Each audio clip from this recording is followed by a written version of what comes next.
जिंदगी जीना आसान नहीं होता और बिना संघर्ष के कोई महान नहीं होता। कि जिंदगी जीना आसान नहीं होता, बिना संघर्ष के कोई महान नहीं होता। और जब तक पड़े ना हथौड़े की चोट पत्थर पर, कि जब तक पड़े ना हथौड़े की चोट पत्थर पर, पत्थर भी कभी भगवान नहीं होता। हेलो एंड नमस्कार, मैं धर्मवीर यादव स्वागत करता हूं आप सभी का मालवीय एकेडमी के इस ऑनलाइन लर्निंग प्लेटफॉर्म पे। तो प्यारे साथियों, कैसे हैं आप सब? हम आशा करते हैं कि आप लोग सभी लोग बहुत ही शानदार होंगे, जबरदस्त होंगे और जिंदाबाद होंगे। तो साथियों, आज हम लोग जो है कि CUT PG 2025 के अंतर्गत प्यारे साथियों बीएड के तहत, यानी कि आप कह सकते हैं कि बीएड ह्यूमैनिटीज के तहत हम आपको पॉलिटी यानी पॉलिटिकल साइंस का पहला चैप्टर या फिर कह सकते हैं कि पहला लेक्चर या पहला वीडियो देने जा रहे हैं। ठीक है साथियों, और इस पहले वीडियो में प्यारे साथियों हम लोग अध्ययन करेंगे यूनियन एंड इट्स टेरिटरी की। किसकी बात करेंगे साथियों? तो आज के इस पहले वीडियो में हम लोग बात करेंगे यूनियन एंड इट्स टेरिटरी, यानी कि संघ तथा राज्य क्षेत्र। साथियों ध्यान दीजिएगा, हम लोग ये जो बीएड ह्यूमैनिटीज का सब्जेक्ट पढ़ रहे हैं, ये स्पेशली पढ़ रहे हैं बीएचयू और डीयू बीएड के लिए। किसके लिए साथियों? बीएचयू और डीयू बीएड के लिए। तो मैं आपको एक चीज़ यहाँ पे कंफर्म कर देता हूँ, जो बीएचयू और डीयू बीएड होता है ना, जो बीएचयू और डीयू बीएड के लिए होता है, इसके लिए जो पेपर कोड आता है प्यारे साथियों, वह आता है, उस पेपर कोड का नाम होता है COQP 04। ठीक है, COQP 04 में आपसे पॉलिटिकल साइंस में पूछा जाता है, ज्योग्राफी पूछा जाता है, इकोनॉमी पूछा जाता है, हिस्ट्री पूछा जाता है। ठीक है, टीचिंग एप्टीट्यूड भी रहता है। तो प्यारे साथियों, इस प्रकार से इसके अंतर्गत मैं आपको जो है कि पॉलिटी का अध्ययन कराने जा रहा हूँ। और इस पॉलिटी के तहत प्यारे साथियों मैं आज आपको पहला वीडियो यानी कि पहला लेक्चर देने जा रहा हूँ, जिसका नाम है यूनियन एंड स्टेट टेरिटरी, यानी कि संघ तथा राज्य क्षेत्र। साथियों, बहुत ध्यान से समझने का कोशिश करिएगा, क्योंकि बहुत ही इंपॉर्टेंट चैप्टर है। यहाँ से प्रश्न पूछे गए हैं।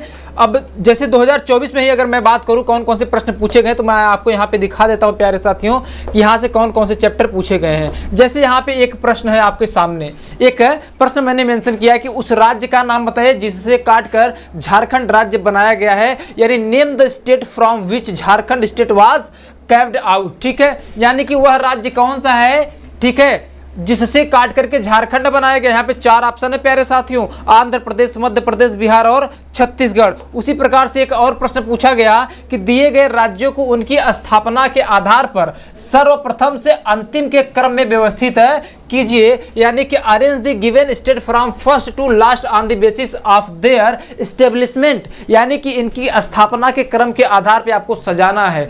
ठीक है, ये भी 2024 में ही प्रश्न पूछा गया है। फिर एक और प्रश्न है जो कि 2024 में यानी कि इस बार पूछा गया था। ठीक है, लास्ट टाइम पूछा गया था। यहाँ पे है कि match list 1 with list second. ठीक है, फर्स्ट से सेकेंड को क्या करना है, को मैच करना है। एक तरफ जो है कि स्टेट जो दिए गए हैं ये न्यूली स्टेट है, ठीक है, और एक तरफ क्या है, ओल्ड स्टेट है, पुराने राज्य हैं। ठीक है, तो ये जो पुराने राज्य हैं, इन राज्यों से काट करके कौन कौन से राज्य बनाए गए हैं, कौन कौन से स्टेट एस्टेब्लिश किए गए हैं, उनकी बात आपसे यहाँ पे करता है, उनके बारे में आपसे पूछता है। तो इस प्रकार से प्रश्न पूछेंगे साथियों, यानी देख रहे हैं 2024 में यहाँ से आपको 3 प्रश्न देखने को मिल गए हैं। तो यह जो चैप्टर है प्यारे साथी बहुत ही इंपॉर्टेंट है, इसलिए हम इस चैप्टर को जो है कि बड़ी अच्छे से देखेंगे और बड़ी अच्छे से समझेंगे। ठीक है प्यारे साथी, जैसे मैंने आपको बताया कि बीएचयू डीयू बीएड के लिए जो पेपर कोड होता है वो एक ही होता है ह्यूमैनिटीज के लिए, बीएड ह्यूमैनिटीज के लिए वो होता है COQP 04। और इसके अंतर्गत मैं आपको पॉलिटी का अध्ययन करवाने जा रहा हूँ। तो पॉलिटी के तहत हम लोग सबसे पहला चैप्टर क्या देखने जा रहे हैं, यूनियन एंड इट्स टेरिटरी। ठीक है, तो आइए साथियों बढ़ते हैं और देखते हैं। देखिए, संघ तथा राज्य क्षेत्र। ठीक है क्या साथियों, संघ तथा राज्य क्षेत्र। मैं आपको यहाँ पे एक चीज क्लियर कर देता हूँ बाबू। ठीक है, आप सभी को मैं यहाँ पे एक चीज क्लियर कर देता हूँ। ठीक है, union and it's territory, union and it's territory, it's territory. ठीक है, यानी कि संघ तथा राज्य क्षेत्र, संघ तथा राज्य क्षेत्र। अब एक बात ध्यान रखना प्यारे साथियों, यह जो संघ तथा राज्य क्षेत्र है, ठीक है, इसका जो उल्लेख किया गया, इसको कहाँ मेंशन किया गया प्यारे साथियों, तो इसको मेंशन किया है कॉन्स्टिट्यूशन के पार्ट 1 में यानी कि संविधान के भाग 1 में मेंशन किया गया है। कहाँ प्यारे साथियों, संविधान के भाग 1 में मेंशन किया गया है। वहीं अगर हम बात करें किन आर्टिकल्स में मेंशन किया गया है प्यारे साथियों, किन आर्टिकल्स में मेंशन किया गया है, तो इसको मेंशन किया गया है आर्टिकल 1 से लेकर के 4 तक, यानी 1 to 4 तक। ठीक है, यानी कि अनुच्छेद 1 से लेकर 4 तक में मेंशन किया गया है यूनियन एंड इट्स टेरिटरी, यानी संघ तथा राज्य क्षेत्र को। तो प्यारे साथियों इसी के बारे में हम लोग पढ़ने जा रहे हैं, अध्ययन करने जा रहे हैं। ठीक है ना, तो आपसे हो सकता है पहला ही प्रश्न पूछ ले कि जो यूनियन एंड स्टेट टेरिटरी है इसका उल्लेख संविधान के किस भाग में है, तो प्यारे साथियों संविधान के भाग 1 में है। दूसरा प्रश्न आपसे पूछ सकता है कि संघ तथा राज्य क्षेत्र यानी कि यूनियन एंड स्टेट टेरिटरी को कहाँ मेंशन किया गया है, किन आर्टिकल्स में मेंशन किया गया है, तो प्यारे साथियों अनुच्छेद 1 से लेकर के 4 तक में मेंशन किया गया है, उल्लेखित किया गया है, उल्लेख किया गया है। ठीक है, अब आगे ध्यान देना। अब हम लोग क्या करेंगे, अगर अनुच्छेद 1 से लेकर 4 तक मेंशन किया गया है तो सबसे पहले हम लोग अनुच्छेद 1, 2, 3 और 4 को देख लेते हैं कि इसमें क्या है क्या। ठीक है, तो आइए ध्यान देना आप। ठीक है, तो प्यारे साथियों यहाँ भी मैंने मेंशन किया भाग 1 में क्या संघ तथा राज्य क्षेत्र है, ये अनुच्छेद 1 से लेकर के 4 तक में इसका क्या किया गया प्यारे साथियों, मेंशन किया गया है। ठीक है, तो आइए ध्यान देना प्यारे साथियों। सबसे पहले हम देखेंगे किसको, आर्टिकल 1 को। ठीक है, Bharat that is India will be a union of state. ठीक है, यानी कि अनुच्छेद 1 में क्या कह रहा है प्यारे साथियों, अनुच्छेद 1 कह रहा है कि भारत अर्थात इंडिया राज्यों का संघ होगा। क्या होगा प्यारे साथियों, राज्यों का संघ होगा। और आगे कह रहा है कि अनुच्छेद 1 में भारत को राज्यों का संघ घोषित किया गया है तथा एक ही देश के लिए 2 नामों का प्रयोग किया गया है। यानी कि in article 1 India has been declared a union of states and 2 name have been used for the same country. इसका मतलब ये है प्यारे साथियों, जो हमारा इंडिया है, ठीक है, उसके लिए भारत तथा इंडिया, क्या प्यारे साथियों, भारत और साथ साथ इंडिया, भारत और इंडिया एक ही देश के लिए कितने नाम का यूज किया गया है, तो एक ही देश के लिए 2 नाम का प्रयोग किया गया, पहली चीज। और कह रहा है कि ये क्या है, ये यूनियन ऑफ स्टेट है प्यारे साथियों, यूनियन ऑफ स्टेट्स, यानी कि जो भारत है ना यह राज्यों का संघ है साथियों। ये क्या है, यह है राज्यों का संघ है। एक बात ध्यान रखना प्यारे साथियों, हिंदी में जो संघ है ना इसके 2 इंग्लिश मीनिंग होते हैं, 2 इंग्लिश मीनिंग होते हैं। एक इंग्लिश मीनिंग होता है यूनियन, एक इंग्लिश मीनिंग होता है यूनियन और दूसरा होता है फेडरल। दूसरा क्या होता है, फेडरल। आप कहेंगे इन दोनों में ही क्या डिफरेंस है, यहाँ पे समझ लेना बहुत जरूरी है क्योंकि बहुत ही इंपॉर्टेंट पॉइंट है ये। ठीक है, अब ध्यान रखना यूनियन और फेडरल में क्या अंतर है। देखिए कह रहा है भारत राज्यों का संघ है, यानी जो भारत है ना कई सारे राज्यों के मिला करके एक संघ बना हुआ है। ठीक है, यूनियन। ठीक उसी प्रकार से यहाँ पे मैं जो एग्जाम्पल देता हूँ वह किसका दे रहा हूँ मैं आपको, इंडिया का दे देता हूँ। ठीक है, किसका, इंडिया का। ठीक, और ये जो फेडरल है साथियों, ठीक है, फेडरल कौन है, यूएसए है। कौन है प्यारे साथियों, यूएसए है। यानी यूएसए भी क्या है, यूएसए भी कई सारे राज्यों को मिला करके संघ बनाया है, यूनियन बनाया है, और भारत भी कई सारे राज्यों को मिला करके क्या बनाया है, संघ बनाया है। ठीक है, लेकिन जो यूएसए ने संघ बनाया है, यूएसए फेडरल है और भारत क्या है, यूनियन है। आप कहेंगे दोनों में डिफरेंस क्या है, प्यारे साथियों डिफरेंस ये है कि अगर अमेरिका के जो राज्य है जो मिले हुए हैं अमेरिका में अलग होना चाहे तो आसानी से अलग हो सकते हैं, आसानी से अलग हो सकते हैं। लेकिन जो यूनियन है, जो भारत है, भारत से कोई भी राज्य अलग नहीं हो सकता। बात समझ रहे हैं। और इसीलिए जो फेडरल वाली चीजें हैं, यानी जो अमेरिका है, यहाँ पे आप पाएंगे कि यहाँ पे जो नागरिकता होती है ना, सिटीजनशिप होती है ना, यहाँ पे दोहरी नागरिकता का प्रावधान किया है प्यारे साथियों। कैसा, यहाँ पे दोहरी नागरिकता है। क्या है, यहाँ पे दोहरी नागरिकता का प्रावधान है। दोहरी नागरिकता का मतलब कि जो राज्य, जैसे कि अमेरिका है, अमेरिका में अलग अलग राज्य हैं, तो पहले जैसे मैं अमेरिका में हूं, मैं मान लेता हूं अमेरिका के टेक्सास राज्य में हूं, तो पहले मैं टेक्सास का नागरिक हूं। ठीक है, एक नागरिकता हो गया, फिर मैं उसके बाद अमेरिका का नागरिक हूं, तो दो नागरिकता मिल गया। लेकिन अगर आप भारत में हैं साथियों, तो भारत में आपको इकहरी नागरिकता का प्रावधान किया गया। कैसा, इकहरी नागरिकता, इकहरी नागरिकता। अब इसका क्या अर्थ है प्यारे साथियों, इसको समझिएगा। एकल नागरिकता, इसका मतलब यह है कि जैसे मैं भारत में हूं ना, तो मैं भारत का नागरिक हूं। ठीक है, ऐसा नहीं कि अगर जैसे मैं उत्तर प्रदेश में रह रहा हूँ, ठीक है, मैं उत्तर प्रदेश में रहता हूँ, निवास करता हूँ, तो भाई क्या मैं उत्तर प्रदेश का नागरिक कहलाऊंगा? नहीं। लेकिन वही अगर अमेरिका में रहते तो अमेरिका में भाई पहले राज्य के नागरिक होते हैं, उसके बाद देश के होते हैं। लेकिन भारत में क्या है, भारत में हम राज्य के नागरिक होते ही नहीं, हम नागरिक किसके होते हैं? भारत के होते हैं केवल। बात समझ गए? यानी कि हम भारत के नागरिक हैं, अगर उत्तर प्रदेश में रह रहे हैं तो उत्तर प्रदेश के निवासी हैं। ठीक, निवासी और नागरिक में बेटा क्या होता है? डिफरेंसेस होते हैं। इसको आप अच्छे से क्लियर कर लीजिएगा यहीं पे, ठीक है ना। आई होप आप सभी को ये चीज क्लियर हुआ होगा, ठीक है। तो एक ही देश के लिए दो नामों का प्रयोग किया गया है, भारत और इंडिया, ठीक है। वैसे भारत के कई सारे नाम है, भारत, इंडिया, हिंदुस्तान, आर्यावर्त, बहुत सारे नाम जानते हैं आप लोग, ठीक है। लेकिन अगर बात करें संविधान में हमारे देश के कितने नाम का उल्लेख किया गया? संविधान में दो नाम का उल्लेख है प्यारे साथियों, एक है भारत और दूसरा है इंडिया। एक है भारत, दूसरा है इंडिया, ठीक है ना। इसके अलावा आप आर्यवर्त या फिर कह लीजिए कि हिंदुस्तान, नाम भले हैं सब, लेकिन संविधान में मेंशन नहीं है। संविधान में केवल दो ही नाम मेंशन है, कौन है? भारत और दूसरा क्या है प्यारे साथियों? इंडिया है। क्लियर है ना? जी हाँ। आगे ध्यान देना आप, अगला लाइन कह रहा है the following are included under Indian territory. और कौन कौन से बयान कि कह रहा है कि जो भारतीय राज्य क्षेत्र है ना, इसके तहत निम्नलिखित को शामिल किया गया है। अब ये निम्नलिखित कौन है? पहला है राज्यों का राज्य क्षेत्र, दूसरा है संघ राज्य क्षेत्र और तीसरा है अर्जित क्षेत्र, यानी territory of state, union territory and acquired area. अब ध्यान देना प्यारे साथियों, यहाँ पे क्या कह रहा है आपसे? यहाँ पे आपसे क्या कह रहा है? कह रहा है कि भारत के अंतर्गत, यानी जो भारतीय राज्य क्षेत्र है, जो भारतीय राज्य क्षेत्र है, ठीक है, जो भारतीय राज्य क्षेत्र है, जो इंडियन स्टेट्स हैं, ठीक है, भारतीय राज्य क्षेत्र है, ये तीन टाइप के हैं, तीन तरह के हैं, ठीक है। कितने तरह के? तीन तरह के। पहला तो मैंने आपको क्या बता दिया, पहला क्या है? टेरिटरी ऑफ स्टेट है। क्या है साथियों? पहला क्या है? पहला है टेरिटरी ऑफ स्टेट है, यानी कि टेरिटरी ऑफ स्टेट, ठीक है, स्टेट हो गया। दूसरे नंबर पे यूनियन टेरिटरी हो जाएगा। क्या हो जाएगा प्यारी साथियों? यूनियन टेरिटरी हो जाएगा, ठीक है। उसके बाद तीसरे नंबर पे क्या हो जाएगा? Acquired area.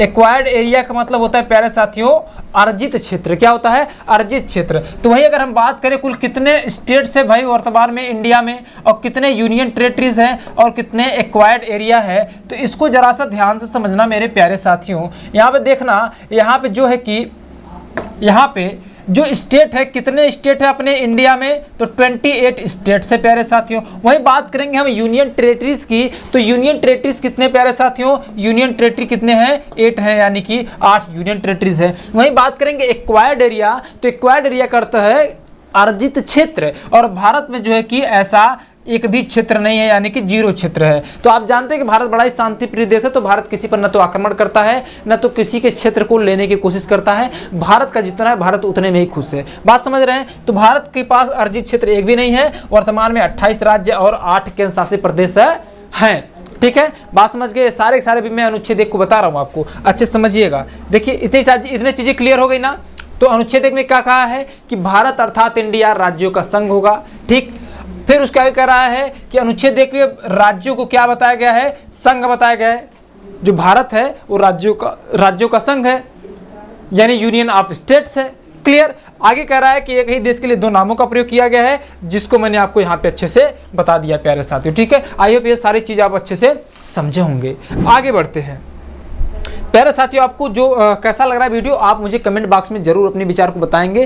क्या चीज़ें चल रही है ना, कि समझ में आ रहा है कि नहीं आ रहा है, जो भी होगा मुझे ज़रूर बताइएगा, ठीक है। बार बार मैं कंप्यूटर की तरफ देख रहा हूँ कि कहीं लाइव क्लास तो नहीं चल रहा है, क्योंकि लाइव क्लास लेने की हमेशा आदत है, तो है ना, ठीक है, कोई बात नहीं। आगे ध्यान दीजिए, बात करेंगे आर्टिकल 2 की। अब अनुच्छेद 2 की बात करने जा रहे हैं। अनुच्छेद 2 क्या कहता है साथियों? ये कहता है it mentions the formation of states, यानी कि अनुच्छेद 2 क्या करता है? यह राज्यों के गठन का उल्लेख करता है। किसका? राज्यों के गठन का। हम गठन कहें चाहे स्थापना कहें, ठीक है, राज्यों के गठन का, यानी कि राज्य कैसे गठित किए जाते हैं या फिर राज्य कैसे स्थापित किए जाते हैं, ठीक है। स्थापना, राज्यों के गठन या स्थापना की बात करता है, यानी कि फॉर्मेशन कहिए या स्टेब्लिशमेंट कहिए, ठीक है। तो जो आर्टिकल 2 है वह राज्यों के गठन की बात करता है। कि राज्य कैसे गठित किए जाएंगे। ठीक है, इसका मतलब क्या है प्यारे साथियों, अभी हम समझा देते हैं। ठीक है, पहले आगे देख लीजिए, समझ लीजिए। कह रहा है कि संसद कानून के द्वारा क्या क्या कर सकता है। संघ में नए राज्यों को प्रवेश दे सकता है, नए राज्यों की स्थापना कर सकती है। ठीक, ये अनुच्छेद 2 में कहा जा रहा है। वहीं जब आप पढ़ेंगे यानी कि admit new state into the union and established new state, या फिर एस्टेब्लिशेस न्यू स्टेट्स, यानी कि जो अनुच्छेद 2 है यह नए राज्य को गठित करती है, नए राज्य को बनाती है। लेकिन जब वही बात करेंगे हम आर्टिकल 3 की, तो आर्टिकल 3 क्या कर रहा है, it mention the reorganisation of state, reorganisation of state. और जबकि अगर आप बात करेंगे आर्टिकल 2 में फॉर्मेशन या फिर ऑर्गेनाइजेशन की बात करता है, गठन की बात करता है, लेकिन आर्टिकल 3 रीऑर्गेनाइजेशन यानी कि पुनर्गठन की बात करता है। यानी इसमें राज्यों के पुनर्गठन की बात कही गई है या पुनर्गठन का उल्लेख किया गया है। इसका अर्थ क्या है साथियों, यानी कि अनुच्छेद 3 के तहत संसद क्या कर सकता है, तो संसद 2 या 2 से अधिक राज्यों को मिला करके एक राज्य बना सकती है। यानी कि फॉर्म 1 स्टेट बाई मर्जिंग 2 और मोर स्टेट। सेकेंड ऑप्शन कह रहा है कि कैन डिवाइड 1 स्टेट इनटू 2 और मोर स्टेट, यानी कि एक राज्य को काट करके 2 या 2 से अधिक राज्य बना सकती है। आगे कह रहा है कि कैन इंक्रीज और decrease the area of state, यानी कि किसी राज्य के क्षेत्र को बढ़ा सकती है या घटा सकती है। आगे कह रहा है कि can change the boundaries of states, यानी कि राज्यों की सीमा परिवर्तित कर सकती है। अब इसको समझिएगा प्यारे साथियों, बहुत इंपॉर्टेंट है अनुच्छेद 2 और 3 को समझना, इस पर डिफरेंस। अनुच्छेद 2 में क्या है, राज्यों के गठन का उल्लेख है, सिंपल सी बात में आप इतना ही जान सकते हैं। ठीक, लेकिन मैंने कुछ चीज़ों को और मेंशन किया है आपको अच्छे से समझाने के लिए, जो डाउट्स है उसको हमेशा के लिए क्लियर करने के लिए, तो समझिएगा। वही अनुच्छेद 3 कहता है राज्यों के पुनर्गठन की बात, 2 है गठन की बात, अनुच्छेद 3 क्या कहता है, पुनर्गठन की बात। ठीक है, तो यहाँ पे ध्यान देना प्यारे साथियों, मैं 2 चीज़ें यहाँ पे मेंशन कर रहा हूँ और दोनों को यहीं पे आप समझने की कोशिश करिएगा। ठीक है साथियों, ध्यान दीजिएगा। अभी हम बात करने जा रहे हैं अनुच्छेद 2 के बारे में। ठीक है, जैसे मैं यहाँ पे एक इंडिया का मैप बनाता हूँ छोटा सा। ठीक है, मैं यहाँ पे इंडिया का छोटा सा मैप बनाता हूँ आपको समझाने के लिए।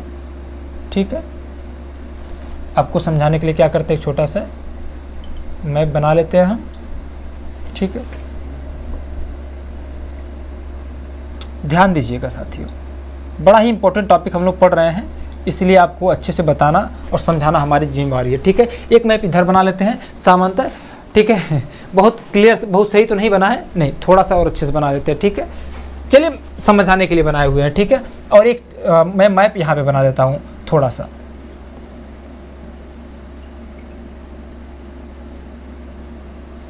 कोई कितना खूबसूरत, कोई इतना खूबसूरत कैसे हो सकता है, कोई इतना खूबसूरत, कोई इतना खूबसूरत कैसे हो सकता है। चलिए साथियों, ध्यान दीजिएगा।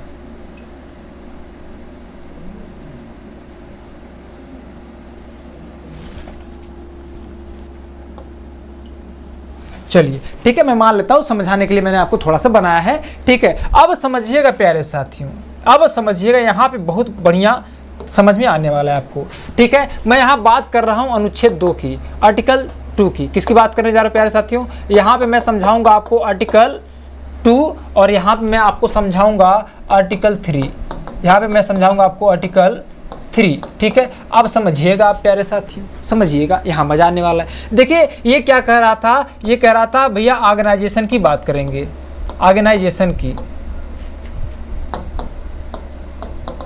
ऑर्गेनाइजेशन या कह सकते हैं फॉर्मेशन या फॉर्मेशन, जिसको हम कह सकते हैं हिंदी में गठन। ठीक है, क्या कह सकते हैं प्यारे साथियों, गठन। ठीक है, यानी कि आर्टिकल 2 किसकी बात कर रहा था, गठन की बात कर रहा था। लेकिन अगर हम अनुच्छेद 3 की बात करेंगे तो यह रीऑर्गेनाइजेशन की बात कर रहा था। किसकी प्यारे साथियों, रीऑर्गेनाइजेशन की बात कर रहा था। इसका मतलब क्या है, रीऑर्गेनाइजेशन का मतलब है पुनर्गठन प्यारे साथियों।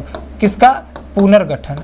दोनों में डिफरेंस क्या है, दोनों में अंतर क्या है, समझ लीजिएगा। देखिए बताने के लिए तो मैं भी वैसे फटाफट, हाँ भैया, एक में संघ तथा राज्य क्षेत्र है, 2 में गठन है, 3 में क्या है, पुनर्गठन है। लेकिन वैसे तो आप बहुत पढ़े होंगे, मेरा मकसद है कि मैं आपको इस प्रकार से पढ़ाऊं कि आपके दिमाग में छप जाए और दोबारा भूले नहीं। ठीक है साथियों, तो यहाँ पे ध्यान देना, बहुत ध्यान से समझिएगा।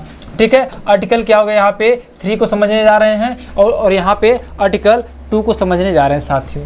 2 में है गठन और 3 में पुनर्गठन, या गठन या इसको हम क्या कह सकते हैं, स्थापना। ठीक है, गठन या स्थापना कह सकते हैं। अब देखना साथियों, मैं मान लेता हूँ कि क्या है, भारत है। ठीक है, और यहाँ पे क्या है, यहाँ पे बांग्लादेश है, यहाँ पे क्या है, पाकिस्तान है, यहाँ पे क्या साथियों, यहाँ पे चाइना है, यहाँ पे क्या है, म्यांमार है। ठीक है, यहाँ पे क्या है, नेपाल है, यहाँ पे क्या है, भूटान है। ठीक है, ये है। यहाँ पे फिर बताते हैं, यहाँ पे बनाने की कोई आवश्यकता नहीं है, समझिएगा। अब बाबू समझिएगा। ठीक है, अब जैसे मैं मान लेता हूँ गठन या स्थापना की बात करता है, 2 अनुच्छेद अगर आप पढ़ेंगे तो क्या कहता है, देखिए कह रहा है कि नए राज्यों को प्रवेश दे सकती है। यानी यह जो आपका राज्य है ना, इसमें मान लेते हैं कि अगर हम थोड़ा सा पाकिस्तान के एरिया एक्वायर कर लिए, या फिर हम नेपाल का, या फिर भूटान का, चाइना का, या कह लेते बांग्लादेश का या म्यांमार का, हम किसी दूसरे क्षेत्र को एक्वायर कर लिए, या फिर कोई दूसरा क्षेत्र हमको मिल गया, अगर उसको भारत में शामिल करना है तो वह क्या माना जाता है, भारत में उसको स्थापित करना, नए राज्य का स्थापना करना माना जाता है। या फिर हम ये मान लेते हैं कि नए राज्य को प्रवेश दे रहे हैं, यानी कि नए राज्य का गठन कर रहे हैं। जैसे कि एक राज्य था सिक्किम, जैसे ये देख रहे हैं प्यारे साथ, यहाँ पे क्या है, ये यहाँ पे सिक्किम है, क्या है यहाँ पे, ये सिक्किम है। ठीक है, तो जो सिक्किम है पहले ये गणतंत्र हुआ, यहाँ पे राजतंत्र हुआ करता था, यहाँ पे एक राजा शासन करता था। लेकिन बाद में जो है कि इसको जो सिक्किम है ना, सिक्किम को भारत में मिला लिया गया। पहले सिक्किम भारत का हिस्सा नहीं था, लेकिन बाद में मिलाया गया। तो चूंकि सिक्किम बाहर का क्षेत्र था, तो जब सिक्किम को भारत में मिलाया जा रहा था, चूंकि बाहर का है तो भारत में मिलाया जाएगा, तो किस अनुच्छेद के तहत मिलाया जाएगा साथियों, अनुच्छेद 2 के तहत। ठीक है, आई होप आप समझे होंगे। ठीक, वही अगर हम बात करेंगे अनुच्छेद 3 की, तो जैसे मैं मान लेता हूँ, ठीक है, जैसे मैं मान लेता हूँ, अगर आपको भारत के राज्यों के अंदर क्या करना है, भारत के राज्यों के अंदर, जैसे मैं मान लेता हूं, पहले क्या था, अभी आप यूपी को यहाँ से लेकर के यहाँ तक यूपी को देखते हैं, लेकिन पहले यूपी यहाँ से लेकर के यहाँ तक था। तो उत्तर प्रदेश को काट के क्या बनाया गया था, उत्तराखंड बना दिया गया। मध्य प्रदेश को क्या काट के बनाया गया था भाई, छत्तीसगढ़ बना दिया गया। ठीक है, उसी प्रकार से अगर आप देखेंगे तो जो आपका आंध्र प्रदेश था 2014 में तेलंगाना बनाया गया। आप जानते ही हैं अभी 2019 में जम्मू कश्मीर राज्य को काट करके जम्मू कश्मीर केंद्र शासित प्रदेश और लद्दाख केंद्र शासित प्रदेश बना दिया गया। तो प्यारे साथियों, अनुच्छेद 3 के तहत भारत के अंदर जितने राज्य और केंद्र शासित प्रदेश है, अगर उनको क्या करना है, काट पीट के, जैसे एक राज्य को काट के हम 2 राज्य बना सकते हैं, हम एक राज्य को ही काट के 3 राज्य भी बना सकते हैं। जैसे उत्तर प्रदेश को काट के बनाने की बात हो रही है, 3 राज्य, एक पूर्वांचल, एक मिडल, एक ईस्ट, सॉरी कहाँ गया, एक वेस्ट यूपी और एक ईस्ट यूपी, यानी पूर्वांचल और मिडल में यूपी। ठीक है, तो इस प्रकार जैसे बात हो रही थी, यूपी को फिर से काट करके 3 राज्यों में बदल देना चाहिए। अभी बात हो रही थी, लेकिन अब नहीं हो रही है, हो भी सकता, नहीं भी हो सकता है। तो प्यारे साथियों, हम एक राज्य को काट के 2 राज्य या 2 से अधिक राज्य बना सकते हैं। या फिर अगर हमारा मन कर रहा है, हमारा मतलब संसद का ये कार्य कौन करेगा, ये जो स्थापना करना या फिर काट पीट के अलग अलग राज्यों को बनाना, ये काम संसद करते। ठीक है, संसद को अधिकार दिया गया, अभी बताते किस आर्टिकल के तहत दिया गया। ठीक है, चिंता न करिए, सबकी बारी आएगी। तो प्यारे साथियों, इस प्रकार से राज्यों को काट करके अलग करना, या फिर 2-3 राज्यों को मिला करके एक राज्य बना देना, जैसे कि दादरा नगर हवेली और दमन दीव को किया गया।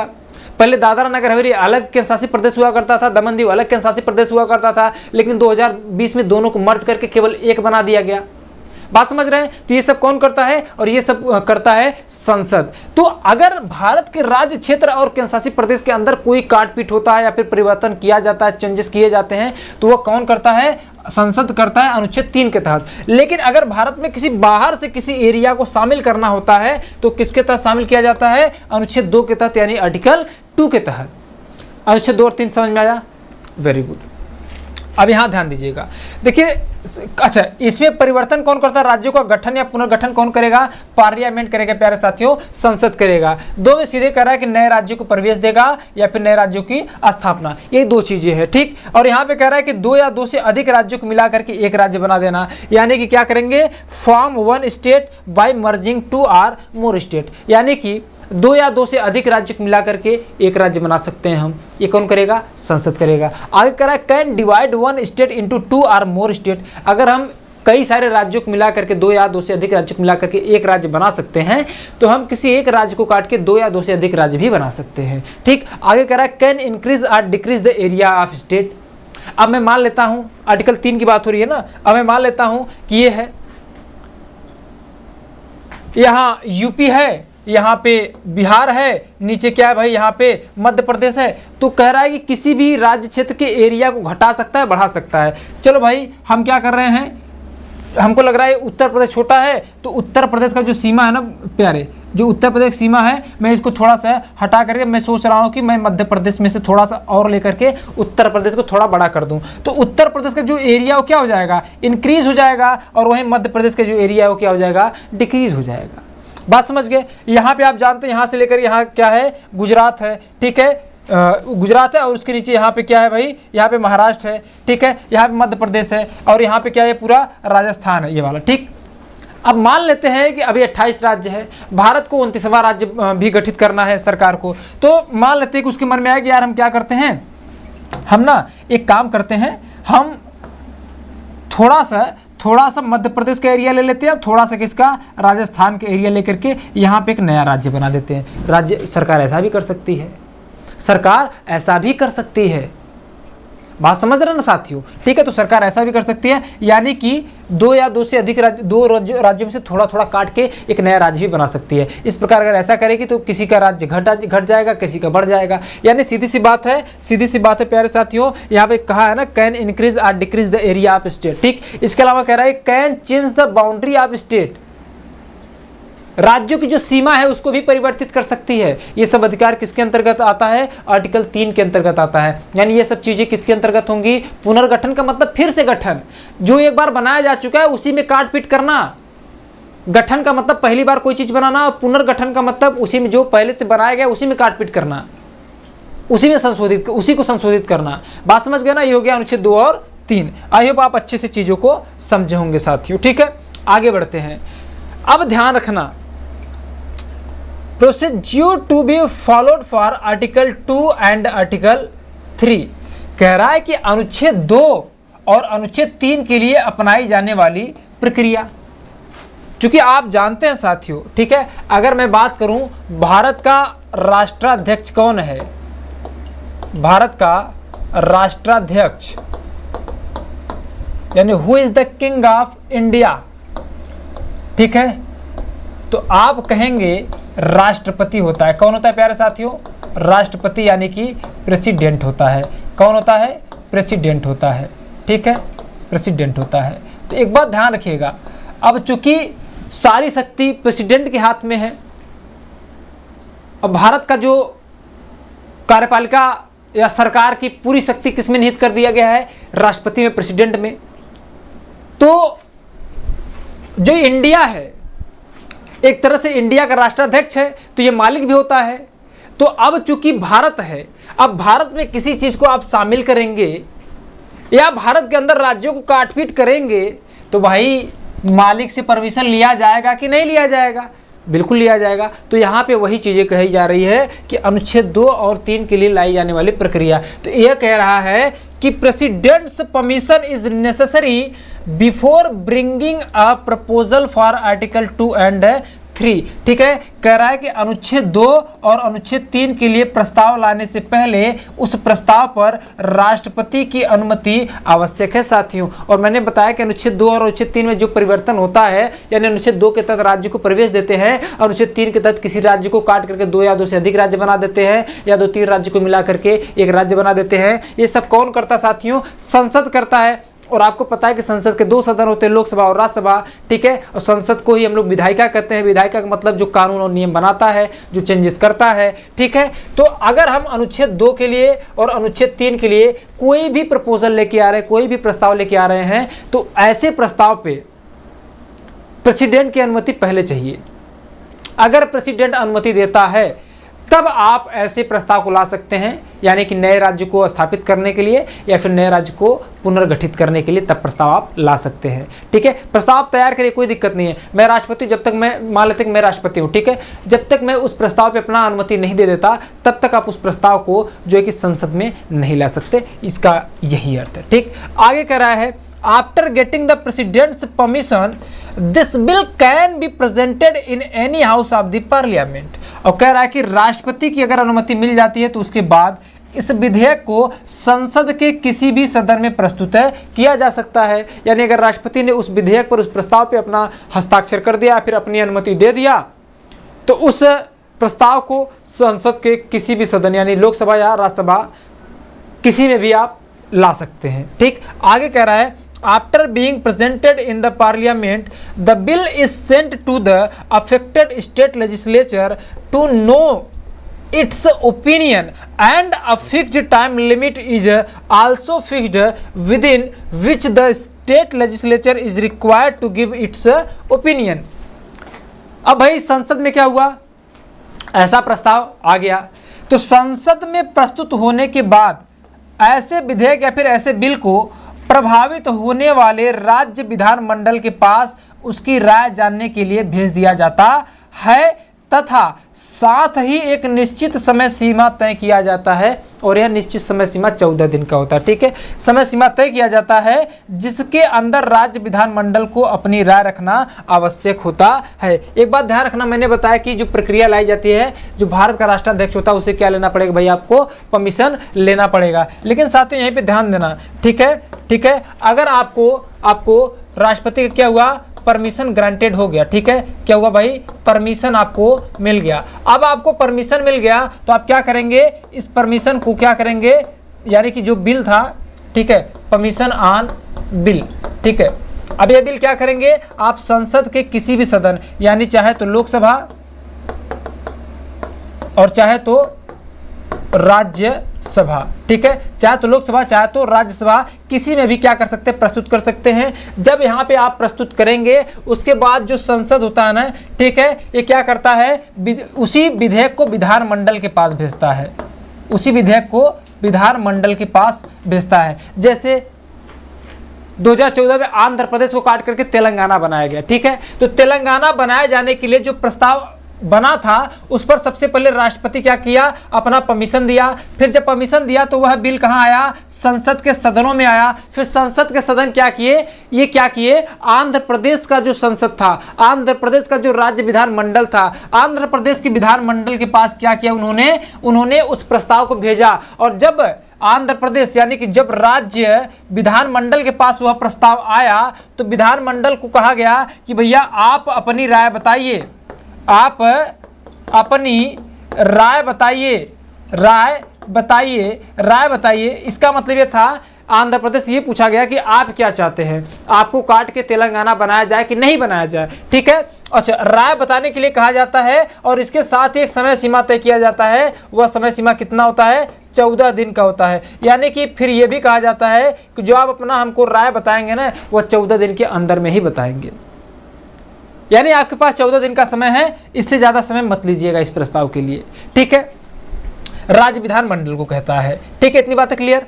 अब आगे ध्यान दीजिएगा। अब जब राज्य विधानमंडल को कह दिया, राज्य विधानमंडल 14 दिन में अपनी राय दे सकता है। इसकी राय जो है वो हाँ भी हो सकती है। इसका जो राज्य विधानमंडल का जो राय है, ठीक है, वह क्या हो सकता है भैया, वह हाँ भी हो सकता है और वह नहीं भी हो सकता है, दोनों हो सकता है। बात समझ गए, हाँ कहे चाहे ना कहे, या फिर चाहे 14 दिन के अंदर जवाब न दे, इससे कोई मतलब ही नहीं है। ठीक है, संसद के पास इतनी पावर है, अगर संसद ने मन बना लिया है तो इसके हाँ कहने या ना कहने से कोई मतलब नहीं है। अगर संसद ने मन बना लिया कि भैया हमको उत्तर प्रदेश को 3 भाग में काट के बांटना है तो 3 भाग कर देगा। समझ गया ना, भले उत्तर प्रदेश का जो विधानमंडल हो कहे नहीं भैया नहीं काटिए, लेकिन अगर संसद का मन है तो कर देगा। इतनी बात क्लियर है। तो क्या होगा, आगे ध्यान दीजिए, यहाँ पे मेंशन मैंने किया हुआ है, आगे ध्यान दीजिएगा।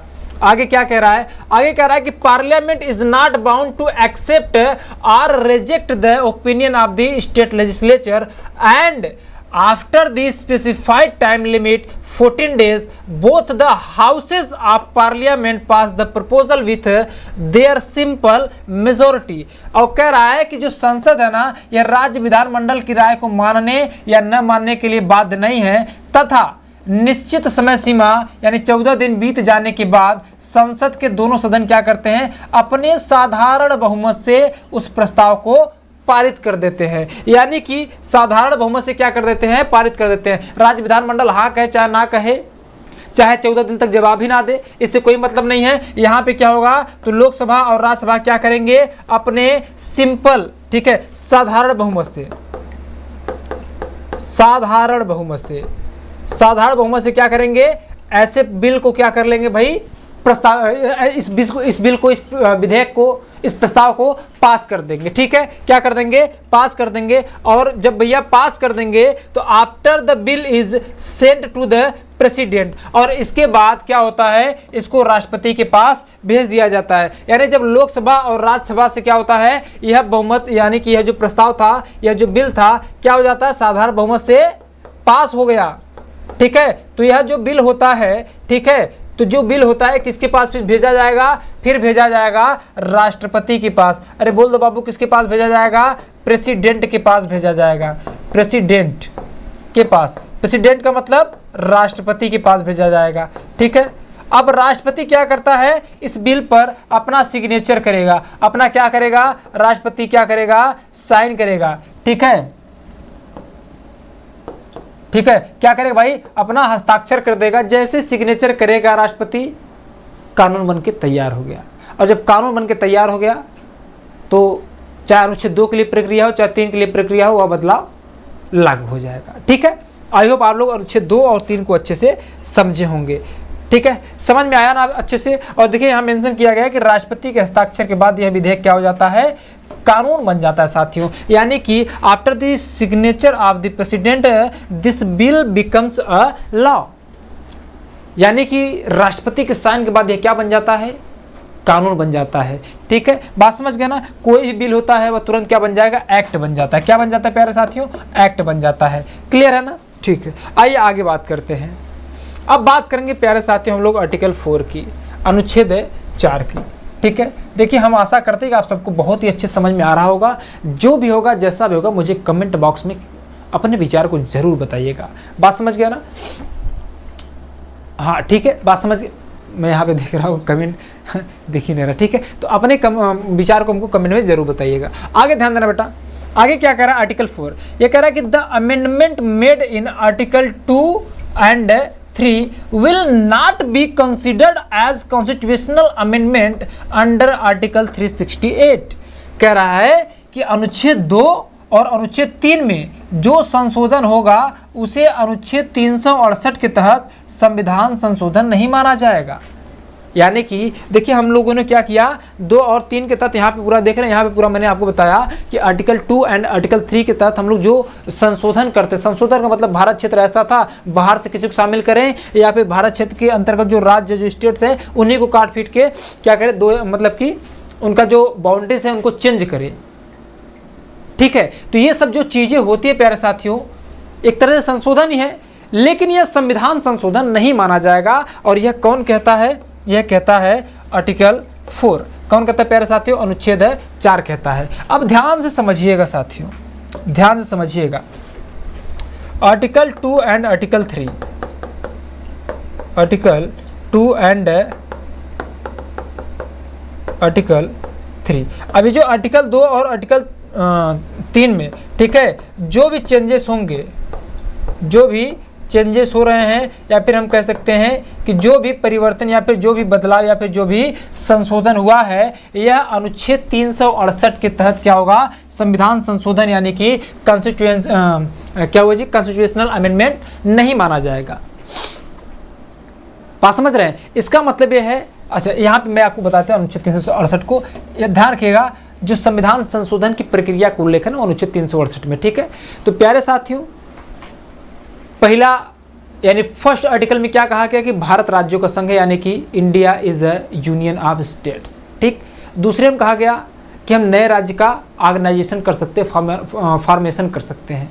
ठीक है, यानी गठन कर सकते हैं। तीसरे में कहा गया कि हम राज्यों का रीऑर्गेनाइजेशन यानी कि पुनर्गठन कर सकते हैं। और 4 में कह रहा है कि जो 2 और 3 में बदलाव होगा ना, वह संविधान संशोधन नहीं माना जाएगा। ठीक है, बात समझ गए। संविधान संशोधन क्यों नहीं माना जाएगा, क्योंकि ऐसी प्रक्रिया या फिर ऐसे बिल पर, ऐसे प्रस्ताव पर, ऐसे विधेयक पर या फिर ऐसे विधेयक लाने से पहले किसकी अनुमति लेनी पड़ती है? राजा की। और राजा कौन? हमारे देश का राष्ट्राध्यक्ष कौन है? प्रेसिडेंट यानी कि राष्ट्रपति होता है। इतनी बातें क्लियर है ना? इतनी बातें क्लियर है ना? वेरी गुड, ठीक है। तो अनुच्छेद 1, 2, 3 और 4 हो गया। एक बात ध्यान रखना है प्यारे साथियों, जो अनुच्छेद 3 है ना, इसको राज्यों के विनाश का राजा कहते हैं, या फिर कह सकते हैं कि जो राज्य है ना, किसी भी राज्य को काट छाट करे। जैसे कोई राज्य ऐसा है, मैंने कह रहे हाँ हम तो ये वाले राज्य हैं, ठीक है, बहुत ताकतवर राज्य हमारे यहाँ, तो ये चीज़ होता है, ऐसे होता है। तो अनुच्छेद 3 क्या कहेगा? रुको जरा, सब्र करो, हमारे पास प्रावधान है भाई। तो अनुच्छेद 3 के तहत क्या हो जाएगा भाई? तुरंत बिल आ सकता है, ठीक है। क्या होगा? तुरंत बिल लाया जाएगा। कौन सा राज्य उछल रहा था? अच्छा, पंजाब उछल रहा था। क्या उछल रहा था? क्योंकि भाई इसके पास बहुत ज़्यादा गेहूँ चावल हो गया था हरित क्रांति के बाद। अच्छा, निकलने की कोशिश कर रहा था भारत से। इसीलिए अगर कोई भी स्टेट किसी भी कारण से बाहर निकलना चाहे तो नहीं निकल सकता। संसद के पास ये पावर है, तुरंत उस पर प्रस्ताव ला करके उसका विधानमंडल समाप्त कर देगा, केंद्र शासित प्रदेश बना देगा उसको, या फिर उसको किसी दूसरे राज्य में मिला देगा। चलो भाई, तुम्हारा अस्तित्व हम हटा ही देते हैं, तुम ज़्यादा उछल रहे हो। बात समझ गया ना? तो ये पावर किसके पास है? संसद के पास है। तो अनुच्छेद 3 जो है एक प्रकार से राज्यों के लिए कह लीजिए कि काल है, ठीक है। राज्यों के लिए क्या है प्यारे साथियों? काल है, ठीक। तो 1, 2, 3 और 4 हो गया। अब आगे ध्यान देना साथियों, अब हम बात करेंगे राज्यों के ऐतिहासिक गठन की। किसकी बात करेंगे? हिस्टोरिकल फॉर्मेशन ऑफ स्टेट्स, यानी कि राज्यों का ऐतिहासिक गठन। क्या साथियों? राज्यों का ऐतिहासिक गठन। 1, 2, 3, 4 के अंतर्गत हमने देखा कैसे कैसे राज्य बनाए जाएंगे, कैसे तोड़े जाएंगे, कैसे बांटे जाएंगे। लेकिन हम जानते हैं साथियों कि हमारे देश में वर्तमान में 28 राज्य और 8 केंद्र शासित प्रदेश हैं। तो क्या ये 28 राज्य, 28 स्टेट्स एंड 8 यूनियन टेरिटरीज, क्या ये पहले से ही थी या अब बनी है? कैसे बना? या फिर जब हमारा भारत आज़ाद हुआ था, जब हिंदुस्तान इंडिपेंडेंट हुआ था, उस समय भारत में कैसे राज्य थे, क्या था, क्या नहीं था, उस चीज़ को समझना है। तो हम क्या देखने जा रहे हैं? राज्यों का ऐतिहासिक गठन, यानी कि historical formation of the states. अब ये क्या कहता है? ये कहता है कि in the original constitution the states and the territories of Indian were divided into 4 categories in the first schedule, यानी कि मूल संविधान में प्रथम अनुसूची में भारत के राज्यों और राज्य क्षेत्रों को 4 श्रेणियों में बांटा गया था। अच्छा, एक बात ध्यान रखना प्यारे साथियों, यहाँ पे मैं आपको बता दूं कि ये जो 28 राज्य और ये जो यहाँ पे मैं आपको बताता हूँ, यहाँ पे ये जो 28 राज्य 8 केंद्र शासित प्रदेश है, ठीक है, इनको मेंशन कहाँ किया गया साथियों? तो इनको मेंशन किया गया है अनुसूची 1 में, ठीक है। कहाँ पे? शेड्यूल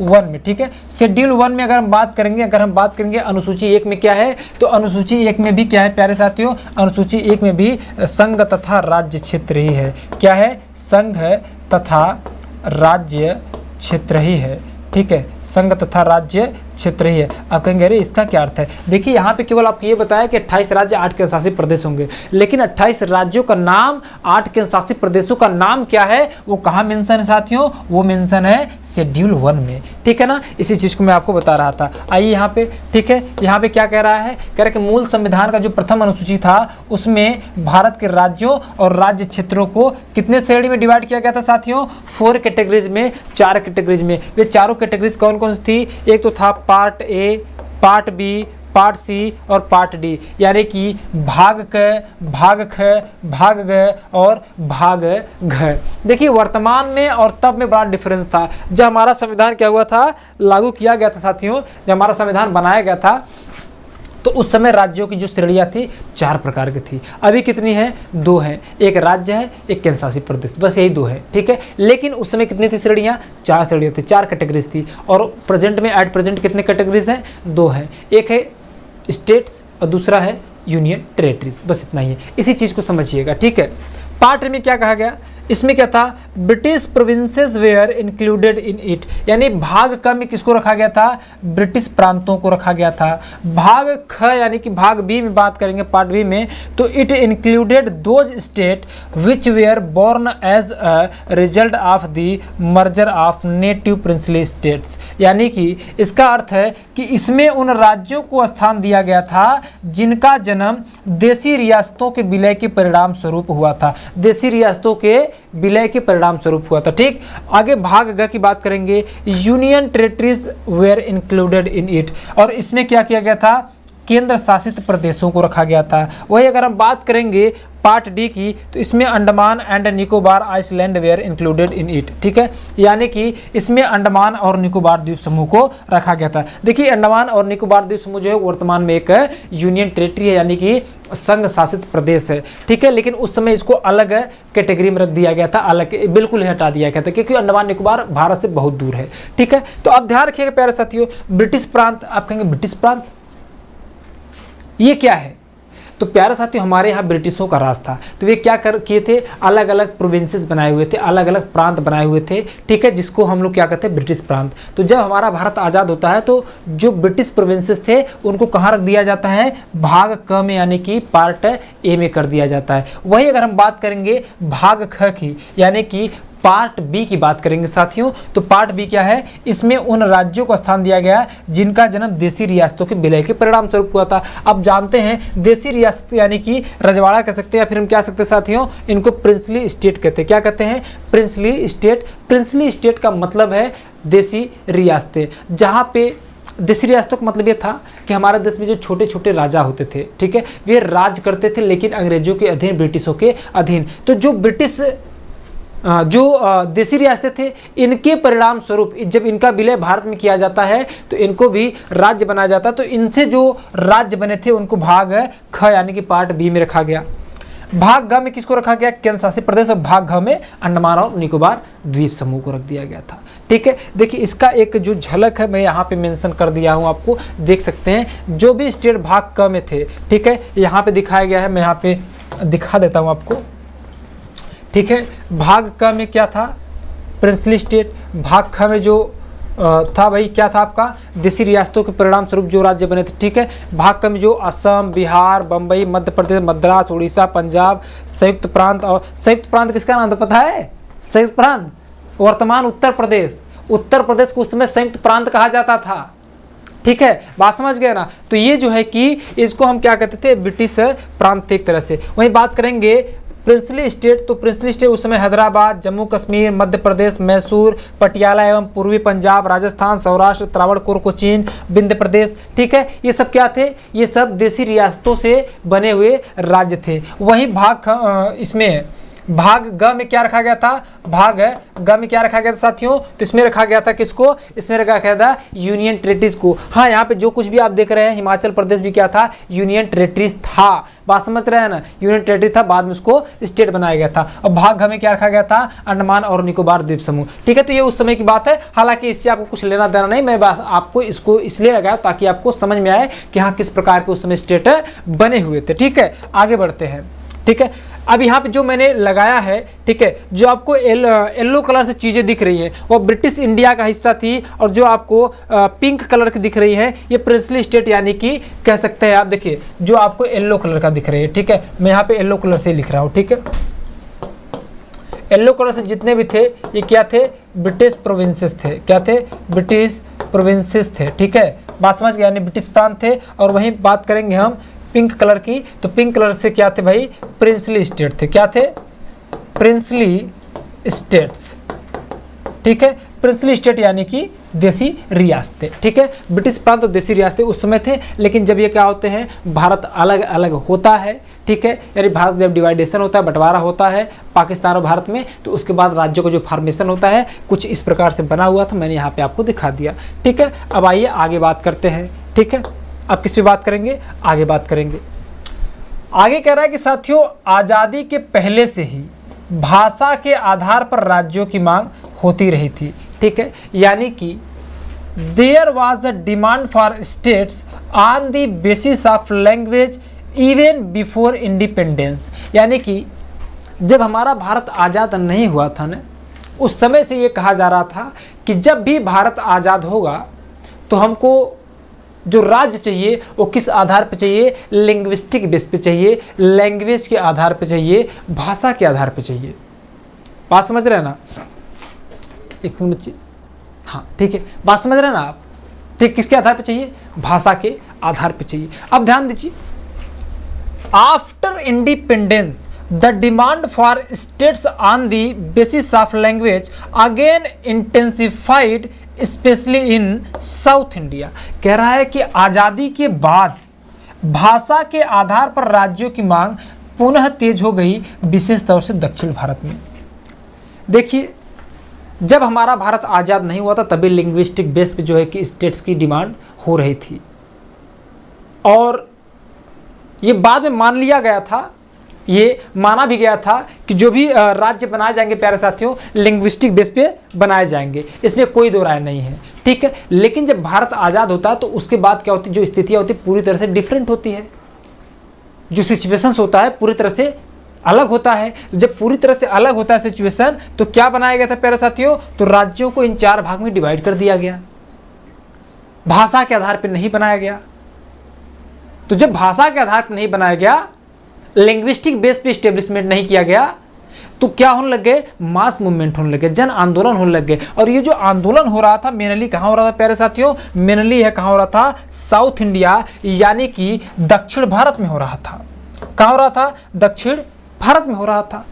और भाषा के आधार पर राज्यों के पुनर्गठन पर राय के लिए डॉक्टर राजेंद्र प्रसाद ने एस के धर की अध्यक्षता में एस के धर आयोग का गठन भी किया। यानी कि भाषा के आधार पर राज्यों की मांग हो रही है, दक्षिण भारत में एकदम दबा के मांग चल रही कि हमको लिंग्विस्टिक बेस पे स्टेट चाहिए। और उस समय राजेंद्र प्रसाद क्या करते हैं, एस के धर आयोग, एस के धर की अध्यक्षता में क्या करते हैं, गठित करते हैं। कौन सा आयोग, एस के धर आयोग। अब ये जो एस के धर हैं, ये इलाहाबाद हाई कोर्ट के रिटायर्ड न्यायाधीश थे, रिटायर्ड जज थे, ठीक है। तो इनकी अध्यक्षता में क्या किया जाता है, एक आयोग बनाया जाता है जिसका नाम होता है एस के धर आयोग। यानी कि doctor Rajendra Prasad constituted the S K Dhar commission under the chairmanship of S K Dhar to seek opinion on the reorganisation of state on the basis of language. यानी लिंग्विस्टिक बेस पे जो डिमांड हो रही थी उसको जानने के लिए कि क्या लिंग्विस्टिक बेस पे रीऑर्गेनाइजेशन कर देना चाहिए, पुनर्गठित कर देना चाहिए, तो इसके लिए इसके धर आयोग बनाया जाता है, ठीक है। तो जब इसके धर आयोग बनता है तो इसके धर आयोग क्या करता है, अपनी रिपोर्ट भी देगा भाई। इसके धर आयोग क्या करेगा, पूरी अच्छी से जांच करेगा, ठीक है। कमेटी बैठा करके देखता है कि कैसे कैसे स्टेट्स बने हुए और कैसे कैसे बनाए जा सकते हैं, ठीक है। तो इसके धर यह एक 4 सदस्यीय आयोग था। यानी ये जो इसके धर कमेटी या फिर इसके धर कमीशन बना था, it was a 4 member commission. यानी इसमें कितने सदस्य थे, तो इसमें 4 सदस्य थे प्यारे साथियों। कितने, 4 सदस्य थे। और इस इसके धर का जो चेयरमैन था, जो प्रेसिडेंट था, वह कौन थे, तो वह थे इसके धर साथियों, ठीक है। यानी इसके अध्यक्ष कौन थे बाबू, तो इसके अध्यक्ष थे इसके धर थे, ठीक है।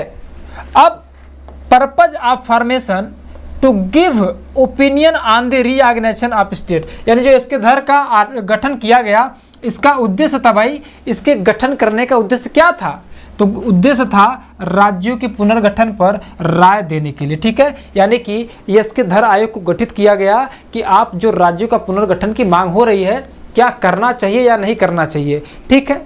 तो उसके बाद इसके धर ने अपनी समिति, जो इसके धर समिति थी, इसने अपनी रिपोर्ट में भाषा के आधार पर राज्यों के गठन की मांग को अस्वीकार कर दिया और परिणाम स्वरूप क्या होता है, आंदोलन और भी तेज हो गया।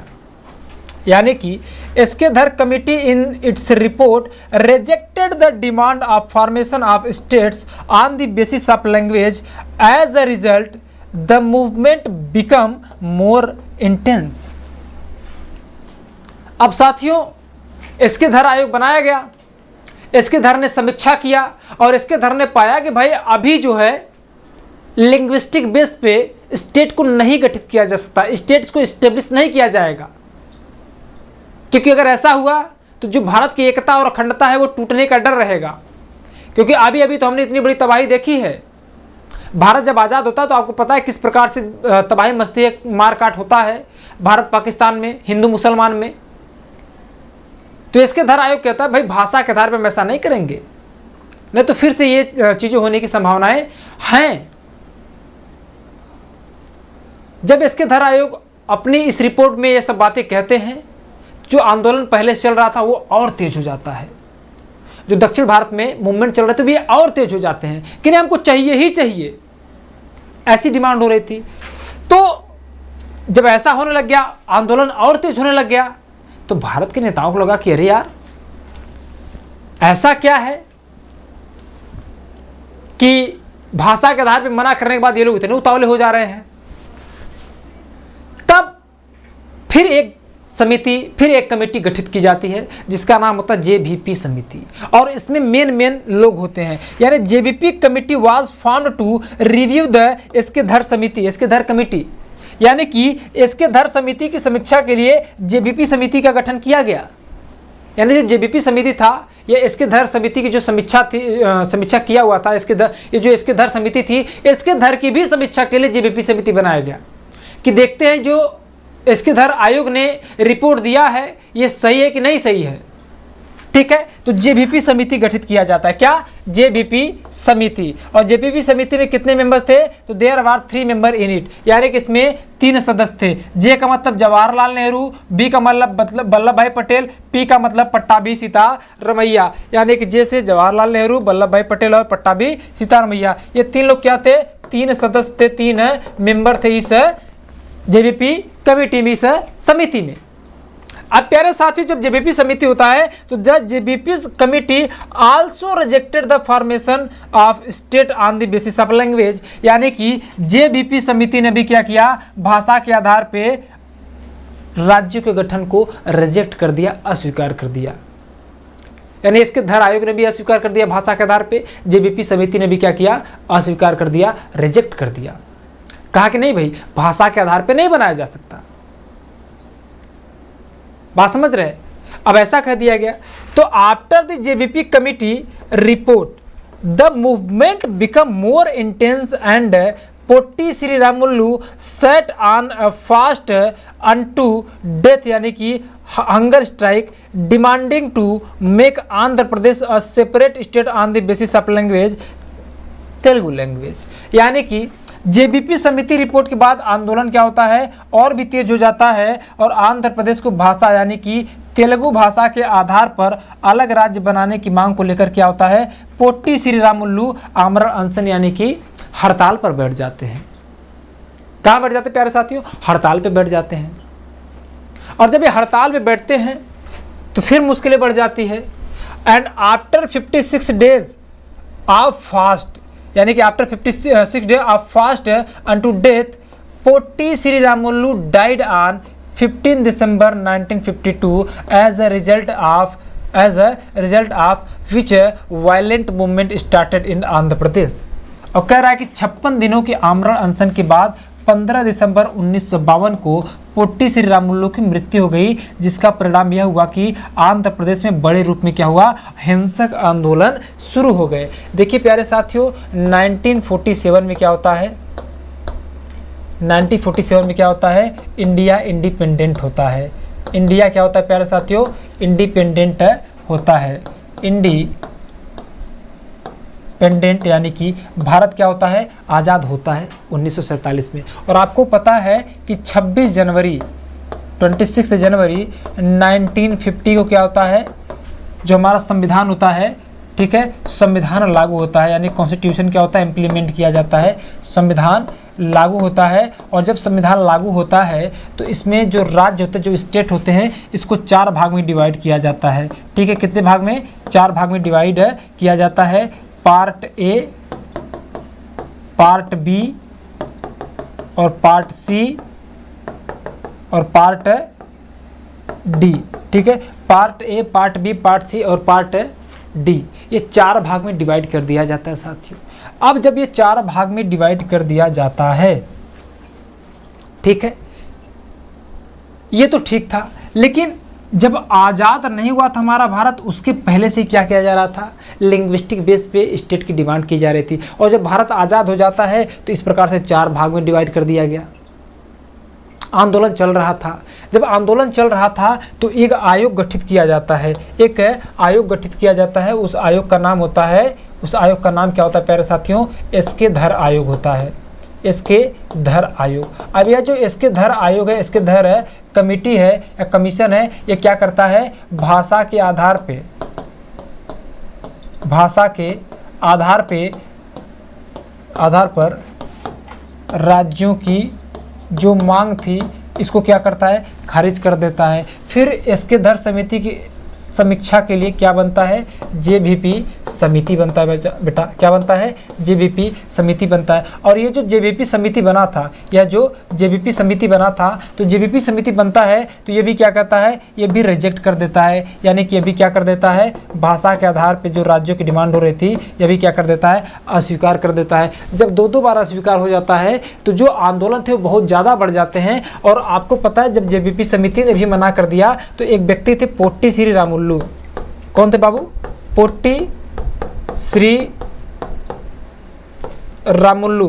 ये बैठ जाते हैं कहाँ, ये बैठ जाते हैं आमरण अनशन पे। कहाँ बेटा, ये बैठ जाते हैं आमरण अनशन पे, यानी कि भूख हड़ताल पे। और जब आमरण अनशन पे बैठते हैं तो 56 दिन बाद क्या होते हैं, इनकी मृत्यु हो जाती है। ठीक है, तो इसी चीज़ को हम लोग यहाँ पे देख रहे थे बाबू। ठीक है, कह रहा है कि पोट्टी श्री रामुलु क्या होती है, मृत्यु हो जाती है। तो बेटा यहाँ पे जो पोट्टी श्री रामुलु है, पोट्टी श्री रामुलु, ठीक है, पोट्टी श्री रामुलु जो होते हैं ना बाबू, ये क्या होते हैं, 56 दिन बाद इनकी मृत्यु हो जाती है। कितने दिन बाद,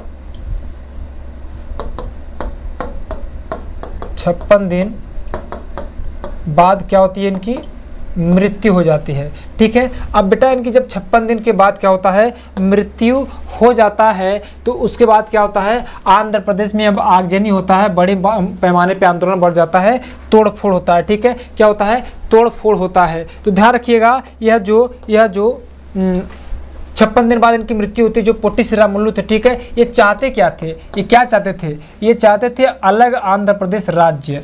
ठीक है, क्या चाहते थे, अलग राज्य। अच्छा, अलग राज्य किसके लिए चाहते थे, तो ये चाहते थे तेलुगु भाषियों के लिए। किसके लिए, तेलुगु भाषियों के लिए, यानी जो तेलुगु भाषी लोग थे उनके लिए अलग राज्य चाहते थे, तेलुगु भाषियों के लिए। उस राज्य का नाम क्या था बेटा, उस राज्य का नाम था, बता दो बाबू, क्या था बच्चा, तो आंध्र प्रदेश था। क्या था, आंध्र प्रदेश था। ठीक है, क्या था बाबू, आंध्र प्रदेश था। यानी आंध्र प्रदेश के लिए क्या कर रहे थे, अलग से डिमांड कर रहे थे कि भैया हमको अलग से राज्य चाहिए, वो भी भाषा के आधार पे चाहिए। ठीक है, और 56 दिन के बाद जब इनकी मृत्यु हो जाती है, ठीक है, तो जब इनकी मृत्यु होती है बेटा तो क्या होता है, आंदोलन और बढ़ गया। क्या होता है, आंदोलन और तेज हो गया। आंदोलन ने तेजी पकड़ ली, यानी कि अब क्या होता है, आंदोलन और भी आगे बढ़ गया। अब जब आंदोलन और आगे बढ़ जाता है बेटा तो आगे देखिए, कह रहा है कि as a result Nehru declared a separate state of Andhra Pradesh for Telugu speakers, यानी कि इसके परिणाम स्वरूप नेहरू ने तेलुगु भाषियों के लिए अलग राज्य आंध्र प्रदेश बनाने की घोषणा कर दिया। अलग राज्य आंध्र प्रदेश बनाने की घोषणा कर दिया। यानी बेटा यहाँ पे क्या कर रहा है, जब आंदोलन तेज होता है, ठीक है, जब ये आंदोलन क्या हो जाता है बाबू, बहुत तेज हो जाता है, तो क्या होता है, नेहरू ने अलग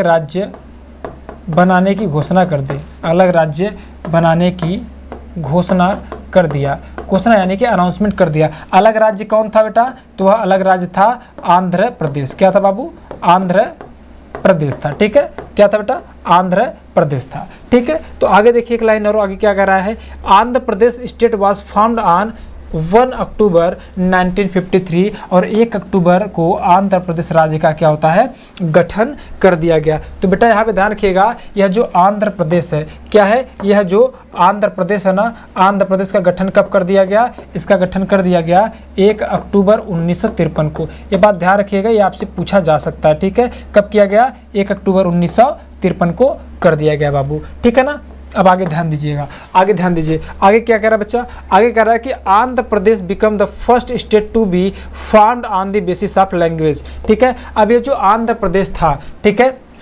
यह जो आंध्र प्रदेश था बच्चे, यह क्या था, यह भाषा के आधार पर गठित होने वाला भारत का पहला राज्य बना। भाषा के आधार पर, भाषा के आधार पर गठित होने वाला भारत का पहला राज्य बना, भारत का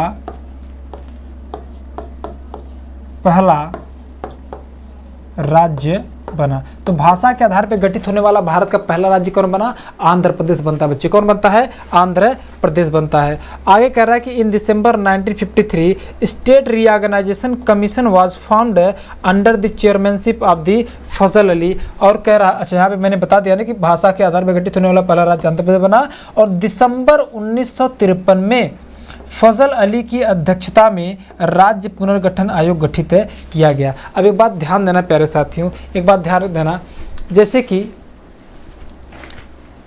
आंध्र प्रदेश के लिए मांग हो रही थी, ठीक है, कि भैया तेलुगु भाषा के आधार पर हमको अलग राज्य बना दीजिए, और बना भी। इस चीज़ को ऐसे समझिए, ठीक है, इस चीज़ को ऐसे समझिए। मैं थोड़ा सा आगे आता हूँ, मैं आपको यहाँ पे दिखाता हूँ फजल अली आयोग। ठीक है, फजल अली आयोग जब बनता है, फजल अली आयोग के बारे में हम लोग आगे पढ़ेंगे, पहले इसको यहाँ समझते हैं। ठीक, अब जब आंध्र प्रदेश बना दिया गया भाई, तो जो और राज्य थे, जो और रीजनल लोग हैं, वे लोग भी डिमांड करेंगे कि नहीं करेंगे कि भैया आप आंध्र प्रदेश को अगर भाषा के आधार पर बना रहे हो तो हमको भी क्या करिए, भाषा के आधार पर राज्य चाहिए। जैसे आपके घर में कोई मेहमान आ गए, ठीक है, घर पे मान लेते छोटे छोटे 5-6 बच्चे हैं, मेहमान आते हैं, जाहिर सी बात है मिठाई तो लेके आते ही हैं। अब मेहमान आ गए, मिठाई भी लेके आए। अब चूँकि बच्चे हैं भाई, तो उनका तो मन करे भाई पहले तो मिठाई मिले, मेहमान आए अपना बैठे बातचीत करो तो देखा जाएगा, ठीक है, पहले मिठाई मिलनी चाहिए। अब मम्मी थोड़ी सी खतरनाक है, मम्मी मामा के पास बैठी हुई हैं, मेहमान के पास बैठी हुई हैं। अब जो बच्चे होते हैं ना, उसमें से थोड़ा सा खुरापात टाइप का होता है कि हमको चाहिए ही चाहिए, जाके मम्मी से मांगता है, मम्मी कहते रुक जा बेटा, करते ठीक देते हैं, हटा देती है। लेकिन वो लड़का वो थोड़ा नंगई टाइप का होता है, खुरापात टाइप का होता है, वो वही लौट जाता है, कहता हमको चाहिए, हमको चाहिए, हमको भैया मिठाई चाहिए हैं। और उस मिठाई के चक्कर में लोट पोट मचाने लग जाता है। जब लोट पोट मचाने लग जाता है तो मम्मी चूँकि मेहमान सामने मार नहीं सकती, वो मजबूर होकर के उस लड़के को क्या करती हैं, एक मिठाई दे देती हैं। जब उस लड़के को मिठाई दे देती हैं तो जो बाकी लड़का होते हैं ना, तो देखते रहते हैं कि गया है, देखिए मम्मी उसको मारती है कि मिठाई देती हैं, तो ऐसे देखते हैं। बाकी 4-5 मिनट को ऐसे बारे देखते रहते हैं कि देखिए मम्मी उसको मिठाई दे रहा है, ये ऐसे देखते हैं। जब उसको मिठाई मिल जाता है ना, तो कुल मिलाई से मम्मी है माँ की, ठीक है। यानी कि जो और सारे बच्चे होते हैं वे भी पहुँच जाते हैं, मम्मी हमको भी मिठाई चाहिए। अब मम्मी वहाँ पर माना तो थोड़ी करेंगी, क्योंकि एक को दी है तो उनको भी देना ही पड़ेगा।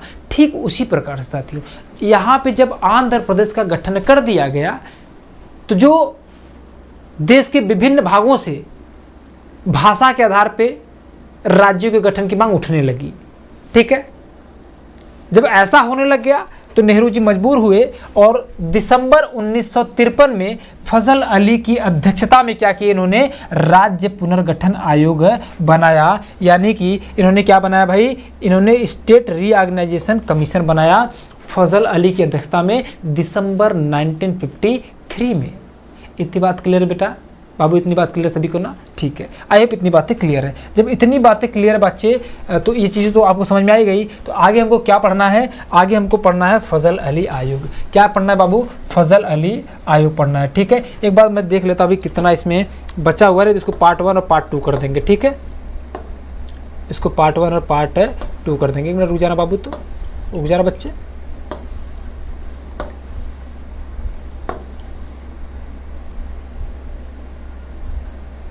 ठीक है, एक काम करते हैं, ध्यान देना, एक काम करते हैं, फजल अली आयोग के आगे हम लोग कल पढ़ते हैं, ठीक है। और जो भी जितना भी अभी छूटा है उसको पढ़ने के बाद इस चैप्टर से एमसीक्यू तो लगा, आपको पीवाईक्यू तो लगा ही है, ठीक है। पीवाईक्यू के अलावा मैंने एमसीक्यू लगाया, मैंने एमसीक्यूज़ को भी उसी दिन करवा देंगे। यानी कल वाले लेक्चर में क्या करेंगे, एमसीक्यूज़ को भी हम क्या करेंगे, करवाएंगे, ठीक है।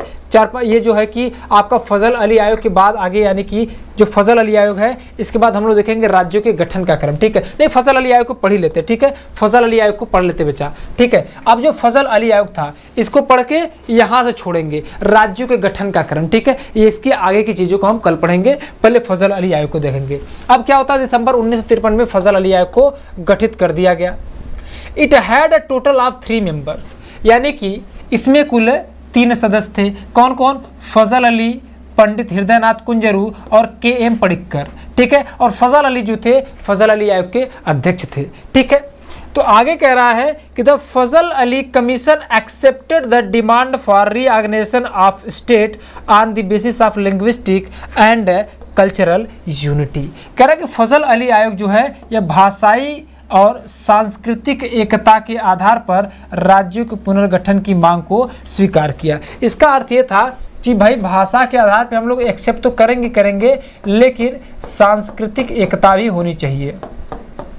सांस्कृतिक एकता यानी कि कल्चरल यूनिटी भी आप में होनी चाहिए। तो भाषा और सांस्कृतिक एकता के आधार पे फजल अली क्या करता है, स्वीकार कर लेता है भैया कि आप भाषा के आधार पे आप बनाइए, लेकिन आप कल्चरल यूनिटी को भी देखेंगे। ठीक है, इस आधार पे क्या कर लिया जाता है, स्वीकार कर लिया जाता है। फजल अली आयोग क्या करता है, भाषा के आधार पे और सांस्कृतिक एकता के आधार पर राज्यों को पुनर्गठन रीऑर्गेनाइजेशन को एक्सेप्ट कर लेता है। ठीक, और जब एक्सेप्ट कर लेता है प्यारे साथियों, then the state reorganisation act was introduced in 1956 और राज्य पुनर्गठन आयोग यानी कि राज्य पुनर्गठन अधिनियम 1956 में लाया गया। जब इन्होंने एक्सेप्ट कर लिया तो उसके बाद राज्य पुनर्गठन अधिनियम 1956 आता है।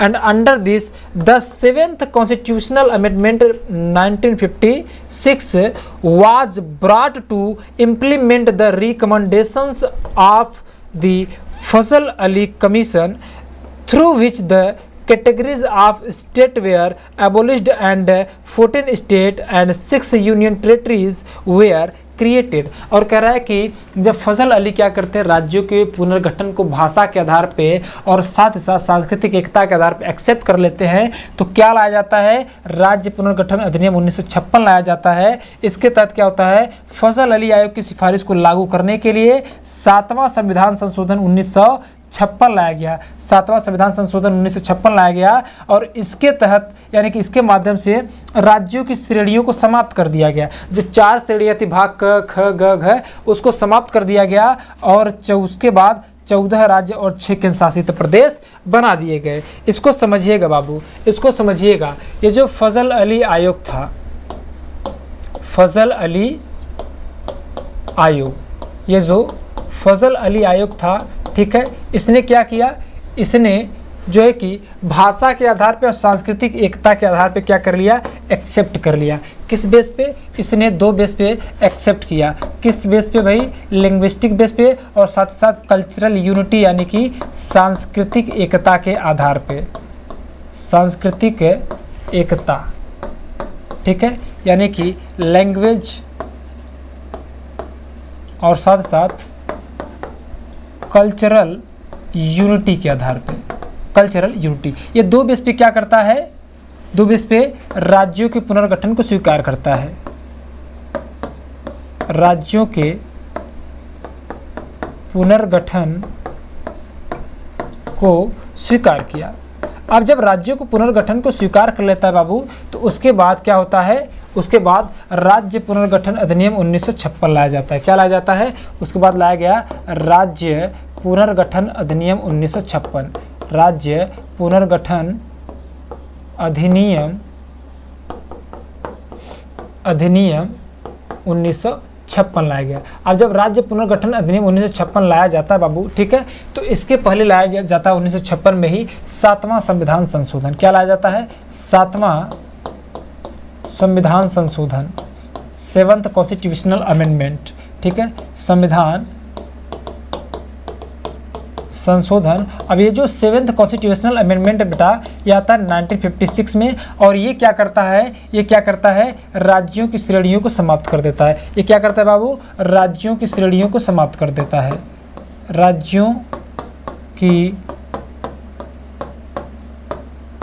श्रेणियों को एंड कर देता है। जो कैटेगरीज थी उसको क्या कर देता है बाबू, उसको समाप्त कर देता है। अब जब राज्यों की कैटेगरीज को क्या करता है, समाप्त कर देता है। अब राज्यों की कैटेगरी कितनी थी तो आपको पता है 4 थी, भाग क, भाग ख, भाग ग और भाग घ। ठीक है, अब ये जो 4 कैटेगरीज थी, ठीक है, इनको क्या कर देता बाबू, इनको क्या कर दिया गया, इनको इंड कर दिया गया, इनको क्या कर दिया गया, इनको इंड कर दिया गया, इनको समाप्त कर दिया गया। बात समझ रहे। अब इनको जब समाप्त कर दिया गया तो समाप्त करके चूंकि ये जो राज्य पुनर्गठन अधिनियम था, ये जो फजल अली आयोग था, इनकी सिफारिश को लागू करने के लिए क्या किया जाता है बच्चे, इनकी सिफारिश को लागू करने के लिए राज्य पुनर्गठन अधिनियम को लाया जाता है। तो उसके तहत कितने राज्य बनाए गए, तो उसके तहत बनाए जाते बेटा, उसके तहत बनाए जाते हैं 14 राज्य और 6 केंद्र शासित प्रदेश। क्या बनाए जाते हैं, 14 राज्य यानी कि 14 स्टेट्स बनाए जाते हैं और 6 क्या बनाए जाते हैं, केंद्र शासित प्रदेश, केंद्र शासित प्रदेश बनाए जाते हैं। ठीक है बाबू, इतनी बातें क्लियर है। ठीक है, आई होप ये सारी चीज़ें आपको समझ में अच्छे से आई होंगी। ठीक है, सारी चीज़ें आपको अच्छे से समझ में आ गई होगी। अब इसके बाद जो हमको पढ़ना है बच्चे, उसके बाद हमको पढ़ना है राज्यों के गठन का क्रम, यानी कि ध्यान दीजिएगा, इसका अर्थ ये है राज्यों के गठन का क्रम, यानी कि order of formation of state. यानी कि देखिए अभी क्या बनाया गया, अभी 14 राज्य और 6 केंद्र शासित प्रदेश बना दिए गए। क्या बनाए गए, 14 राज्य और 6 केंद्र शासित प्रदेश बना दिए गए बेटा। लेकिन 14 राज्य 6 केंद्र शासित प्रदेश बना तो जरूर दिए गए, बना जरूर दिए गए, लेकिन 14 राज्य से लेकर के अभी वर्तमान में कितने हो गए। ठीक है, अगर हम बात करेंगे वर्तमान में कितने हो गए बेटा, तो वर्तमान में 28 राज्य और 8 केंद्र शासित प्रदेश हो गए। ठीक है, यानी ये सभी 1956 में बना दिए गए। अब 1956 के बाद में हमको पढ़ना है आगे राज्यों के गठन का क्रम या पुनर्गठन का क्रम। तो 14 राज्य से बाद में क्या हुआ, पहले बम्बई था, तो बम्बई को काट के महाराष्ट्र और गुजरात बनाया गया, छत्तीसगढ़ मध्य प्रदेश को काट के छत्तीसगढ़ बनाया गया, पंजाब को काट के हिमाचल प्रदेश बनाया गया, पंजाब को काट करके आपको ये पंजाब हरियाणा बनाया गया। ठीक है, उसके बाद उत्तर प्रदेश को काट के उत्तराखंड बनाया गया, बिहार को काट के झारखंड बनाया गया, आंध्र प्रदेश को काट करके तेलंगाना बनाया गया। तो इस प्रकार से जो राज्यों को काट काट के नए नए राज्य बनाए गए, पुनर्गठित किए गए, उसको देखेंगे कि कब कब कौन सा राज्य काट के कौन सा राज्य बनाया गया, कब कब कौन सा राज्य काट के कौन सा केंद्र शासित प्रदेश बनाया गया, गोवा कब बनाया गया, सिक्किम कब बनाया गया। इन सारे चीज़ों के बारे में अच्छे से देखेंगे। जो फ्रांसीसी उपनिवेश हमारे यहाँ पुदुचेरी था, उसको कैसे मुक्त करवाया गया। जो गोवा था 1961 तक यहाँ पर पुर्तगालियों का कब्जा रहा भारत के आज़ाद होने के बाद भी, तो गोवा को कैसे मुक्त करवाया गया, फिर गोवा को कैसे केंद्र शासित प्रदेश बनाया गया, फिर केंद्र शासित प्रदेश से राज्य कैसे बनाया गया। सारी चीज़ों को देखना है और इन सारी चीज़ों को हम लोग देखेंगे कल वाले लेक्चर में। तो 14 राज्य और 6 केंद्र शासित प्रदेश मैंने आपको बना करके दे दिए हैं। आगे की चीज़ों को कटपिट कल हम करते हैं और कल आपको अच्छे से समझाते हैं तथा साथ ही कुछ MCQs यानी कुछ प्रश्नों को भी हल करेंगे। ठीक है, तो आज के लिए बस इतना ही। मिलता है आपसे अगले वीडियो में, तब तक के लिए जय हिंद जय भारत। और हाँ, अपने विचार मुझे कमेंट बॉक्स में डिस्क्राइब कीजिएगा और चैनल पर अगर पहली बार है तो चैनल को सब्सक्राइब कीजिएगा। धन्यवाद।